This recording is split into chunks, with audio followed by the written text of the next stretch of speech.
What's up, guys? Welcome back to the channel. We have something super cool today. We're going to check out a new 7-inch from a man over at Bqe. Brooklyn Queens Expressway, if you don't know it, coming out of Brooklyn to Queens, Manhattan, and the Bronx. This is pretty badass right here because Bqe's been around for some time. They've been around since the beginning of the game. And I talked to him, God, it must have been like 3.5, 4 years ago now when he first started making designs. And he started doing them fairly small without a lot of packaging, but he had some of the coolest actual designs out there. You guys might remember the Mini Pixel, one of my all-time favorites. Squared out ham sandwich looking frames, super squared out, and really tough because they do a lot of flying in Brooklyn area, and if you're crashing on concrete, obviously you need something super durable. And he hasn't given up on that idea of durability, which is great. We have the Bandolero here today. This is a 7-inch bomber tough quad frame. I believe it also has different arms available for this. You could probably get 5-inch arms on this, but why would you want to when you could just build yourself a 7-inch and put some Betaflight GPS on there? Look, there's this really cool sticker right there. It says 7-inch right there.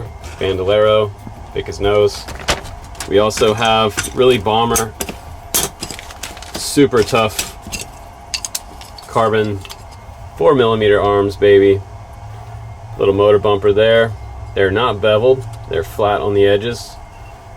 And it looks like we have 3 holes here that will go in. We're going to assemble this.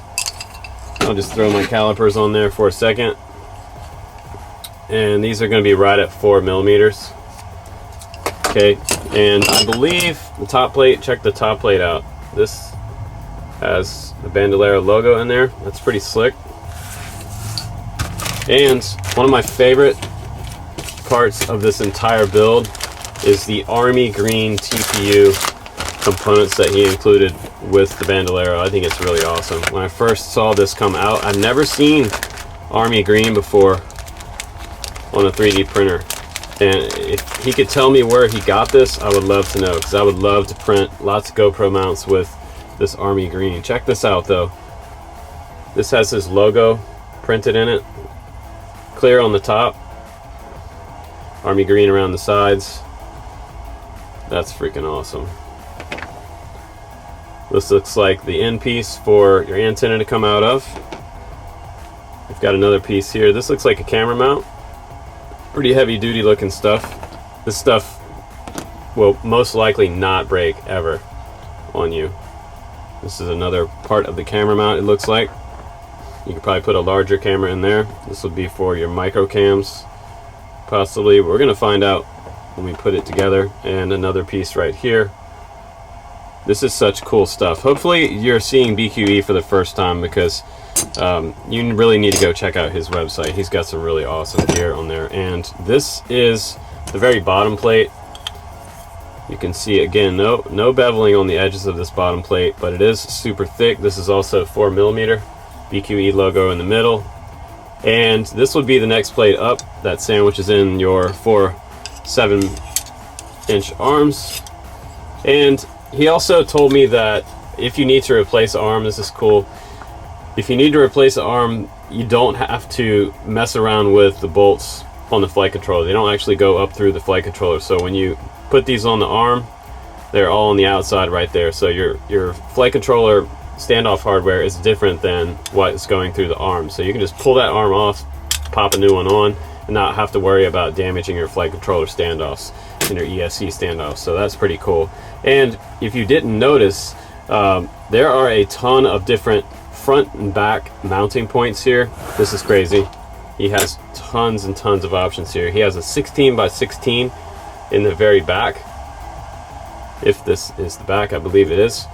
16x16 in the middle, 20x20 right here, and 30.5 by 30.5 all the way around on the outside. And up front here we have 20x20 and 30x30. So you could put a lot of gear in here. If you're running iNav or Betaflight GPS, you can also do that. He also gives us an optional GPS mount that comes off the side, where your GPS can mount to. It comes right off the side of this, and so you'll have plenty of clearance for your GPS to get a full signal before you take off. And you also get these stickers in your multi-rotor kit. This is awesome. You get one of the Ripper grill stickers. I love these. A lot of guys posting Instagram photos of these awesome stickers around. This is probably one of the coolest stickers that I've seen out in the FPV community. His classic Bqe sticker. You've got the Bandolero sticker here. You've got the Vortex logo and the Shut Up and Fly Bqe. Don't want to hear it, just fly. And last but not least, all the hardware that comes in here, standoffs and your M3 hardware, multiple different sizes. So let's go ahead now and let me grab my driver and let's start putting this guy together, and I'll show you what it looks like together. So looking at his pictures on the website, it actually does go on like this. This is the way it's going to assemble. This will be your bottom plate, this will be the front end, and this is the top plate in between the sandwich. It's going to sandwich your arms down. You're going to do it like this, and that is going to allow these pieces up front holding your camera to sit flat on the front of the frame. You won't have it sitting up on these screw mounts right here. So one thing to note in this build, it's fairly simple to assemble. Like I said, 3 screws go through the arms and a couple up front here, and we're going to put this top plate on next. But first we'll start with the bottom plate, the sandwich. We'll put the arms on first, and then we'll move our way up.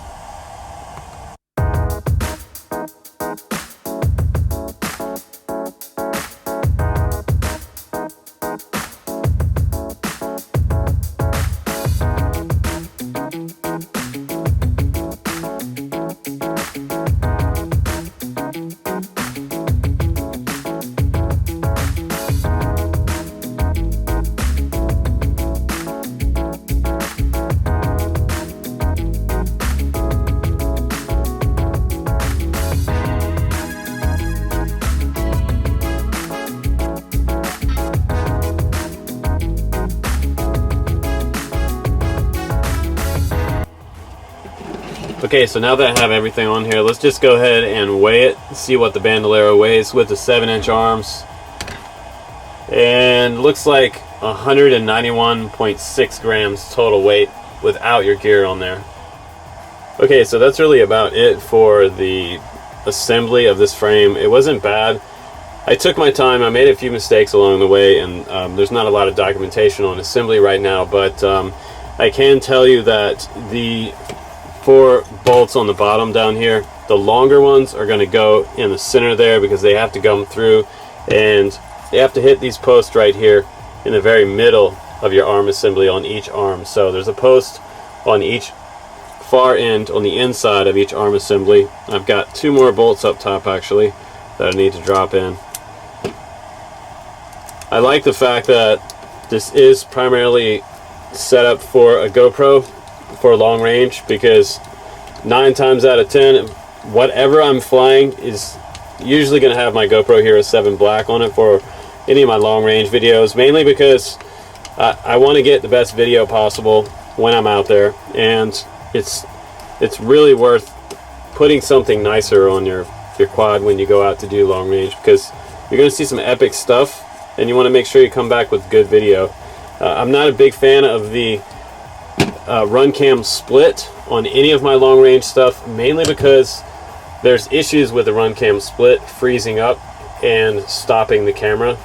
So the worst thing in the world for long range on any 7-inch quad or wing would be that run cam split mini freezing up in the middle of your flight. If you're a mile out, your camera freezes up and doesn't restart, that's a huge problem, especially if you're not rocking some GPS on there, which most of you guys do in long range. You're kind of crazy not putting GPS on your wing or quad if you're going out way further than your line of sight, or someone else spotting you. So he does also give you the option to put a little TPU mount off the side here. It didn't look like I got it in my kit, so I'll have to ask Bill about that. Maybe he'll send me one to put on this one, because I'm definitely going to set up some iNav, possibly Betaflight GPS on here, one of the two. I might play around with Betaflight GPS again. I did use it recently on my Crocodile 7 and it worked out really nice. So I'm glad to see that there's another 7-inch category out there. This one is around $100, around $115 for the 7-inch, and you can get the 6-inch version and also the 5-inch version. If you want a bomber tough quad, This is definitely looking like one of the toughest 7-inch setups I've seen to date. If you're going to put motors on this one, a lot of you guys might be asking me about what motors should I use. I would use something like the Brother Hobby, something like 1650 kV or the 1750 kV motors. Get those, put them on there for your 7-inch props. When you first start flying 7-inch, you're going to be impressed because 7-inch is really, really quiet and really, really nice. Once you get up in the air, it just sounds nothing like a 5-inch. And if there's, say, people out on the beach or something like that, and you're flying off in the distance, they can't even hear this quad off in the distance. So that's the cool thing about this one. And I think it's great that Bill has designed all the front of this to be like bomber tough. It looks like something out of the military. It's really thick and feels really good up front. And there's that last bolt right there I'm missing. So you don't get any extra hardware on here. All of the hardware that he gives you fits on the frame. But you can order M3 hardware off Amazon. Get yourself a pack of them. Also a pack of standoffs. You don't get any standoffs in the pack. So that's one thing you're going to have to supply for this particular frame. But if you've been in the game for a little while, you probably have some standoffs laying around. And this is kind of an intermediate style frame. It's not really a beginner frame. This is not something you would build for your first race quad. So I gotta say big props out to Bill and Jeff Orta for an awesome design collaboration between the two. I think Vortex FPV definitely has some great ideas. He's flying a lot of bandos where there's a lot of rocks and brick walls to fly into, so he wanted something that was extra tanky and extra tough to be able to, you know, survive some of those hits. And this is exactly what the Bandolero is. So if you want that highly durable quad that's going to last you for the long haul, and you can get replaceable arms on it and not have to fool around with your stacks under here, you can do that. And you can run the Run Cam Split Mini on here if you wanted to, because you can put your flight controller in the back. So guys that want to run the Run Cam Split Mini or the full-size Run Cam Split, you can do either one on this quad.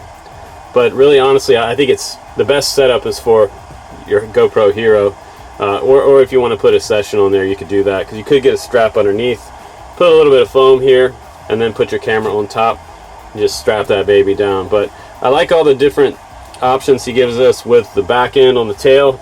He does give us a different option here. If you want to mount something here with zip ties, you can do that with this piece.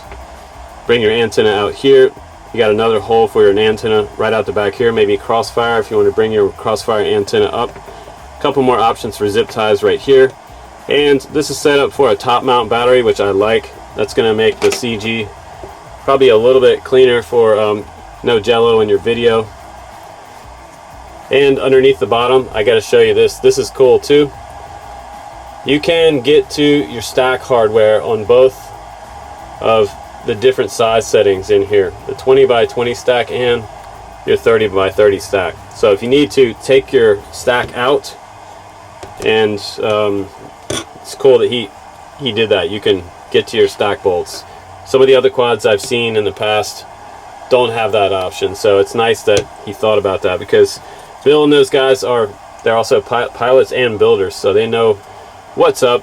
And you can count on these guys to email you back if you have a question or anything. I'll put BQE's website down below, and you can contact Bill directly on Facebook or on his email, and he'll definitely get back to you. Also, if you wanted to contact Jeff Orta for any questions as well, I think Jeff would be happy to answer any of your questions out there. So this has been my review of the Bandolero from Bqe. I think it's looking pretty good, pretty badass. It reminds me of like a heavy-duty old-school skateboard. This thing is ridiculously tough looking, and I'm gonna build this one out for you guys, and I'm gonna fly it in a later review coming up for the part 2 of the Bandolero. We'll have that coming up on the channel. But thanks again for watching my review of this one. So far, this one looks like 4.5 stars out of 5. A very standard and good rating for this quad, with a lot of cool features on here and a lot of extras. And you got to pick up some of their stickers. These things are awesome. Guys, I'm Justin Davis. Take care. Happy FPV, everybody. I'll see you on the next one.